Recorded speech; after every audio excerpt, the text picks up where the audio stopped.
আপনাদের মনে শান্তি পাওয়ার জন্য একটা নতুন রেসিপি করে দেখাবো, আমের শরবত। এই গরমে এই আমের শরবত খেলে আপনার দেহ মন ঠান্ডা হয়ে যাবে। তাহলে শুরু করে চলুন। আমি আমটাকে প্রথমে কেটে নিয়েছি, এবার আমি মিক্সিতে দিব ব্লেন্ডার করার জন্য। দিয়ে দিচ্ছি, ব্লেন্ডার করে ফিরে আসবো। আমি ব্লেন্ডারে এই শরবতটা তৈরি করব, তবে আপনাদের যাদের ব্লেন্ডার নেই তারা হাতে ছুলে আমটা চিপে নিয়ে ছাঁকনি দিয়ে ছেঁকে নেবেন। তারপরে গিয়ে আপনারা সমস্ত উপকরণগুলো অ্যাড করবেন। গাইজ, আমাদের মিক্সিতে ব্লেন্ডার করা হয়ে গেছে, এবার আমরা নামিয়ে নিব।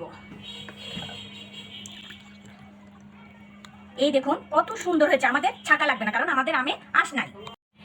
এবার আমাদের আমটা ছাঁকা লাগেনি, এই দেখুন আমাদের আমে কোনো আঁশ নাই, কত সুন্দর তরল হয়েছে, এর ভিতরে কোনো পানি দেওয়া লাগেনি। এবার আমরা এর সঙ্গে মিক্স করব চিনি।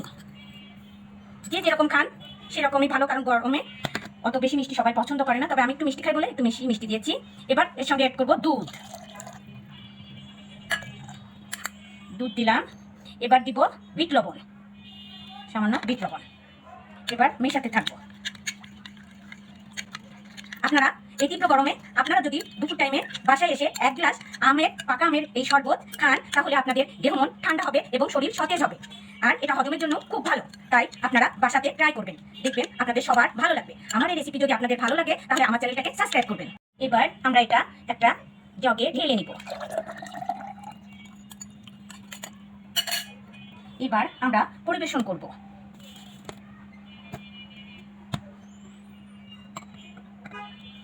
টক ঝাল মিষ্টি এই রেসিপি আপনাদের সবার অবশ্যই ভালো লাগবে। আপনারা সবাই ট্রাই করবেন, আমাদের সঙ্গে থাকবেন। এরকম নতুন নতুন আরও ভিডিও নিয়ে নেক্সট আবার আপনাদের সামনে হাজির হব, দেখতে থাকুন। এবার আমরা এর ভিতরে দিয়ে দিব বরফ টুকরা। এটা মিল্কশেকের মতো দেখাচ্ছে, কিন্তু এটা ম্যাঙ্গো মিল্কশেক, কিন্তু এটা ঠান্ডা। আর এর ভিতরে দিয়ে দিব আমরা কিছু আমের টুকরা।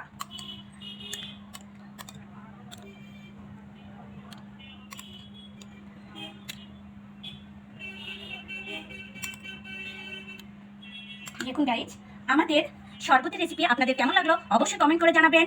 নেক্সট আপনাদের সঙ্গে আবার দেখা হবে। আজকের মতো খোদা হাফেজ, ভালো থাকবেন, টাটা, বাই বাই।